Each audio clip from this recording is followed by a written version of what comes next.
ශ්‍රී ලංකාව පාකිස්තානය සහ සිම්බාබ්වේ සහභාගී වන 3 කොන් ක්‍රිකට් තරගාවලියේ 3 වන තරගය ඊයේ පැවැත්වුණේ ශ්‍රී ලංකාව සහ පාකිස්තාන කණ්ඩායම් අතර.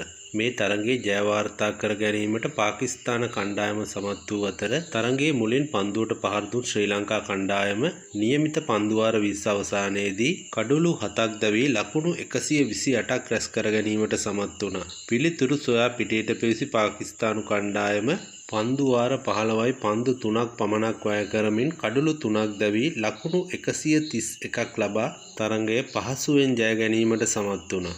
ශ්‍රී ලංකා මැද පෙළ පිතිකරුවන් පාකිස්තානු දඟපන්දු යවන්නන් ඉදිරියේ ඉතා අසරණ තත්ත්වයට පත්වනු දක්නට ලැබුණා. එම අවස්ථාවේදී ජාත්‍යන්තර විස්තර විචාරයේ යෙදී සිටි රමීස් රාජා රසල් ආනල්ට කියා සිටියේ ඉස්සර ශ්‍රී ලංකා කණ්ඩායම සමග තරගයක් කිව්වහම හදවතේ රිද්මේ වැඩි වෙන දවසක් වෙනවා. රසල් ඒත් දැන් ඒක ගොඩක් වෙනස් වෙලා.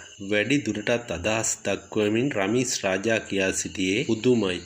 රටක් විදිහට ශ්‍රී ලංකාව අද්භූත පන්දු යවන්නන් බිහි කරපු රටක්. ඒත් මේ සාමාන්‍ය දඟපන්දු යවන්නන්ට එරෙහිව මේ ක්‍රීඩකයන්ට ක්‍රීඩා කරන්න බැහැනි. රමීස් රාජාගේ මේ කතාවට විස්තර ප්‍රචාරයේ යෙදී සිටි රසල් ආනල්ටත් කට උත්තර නැතුව ගියා.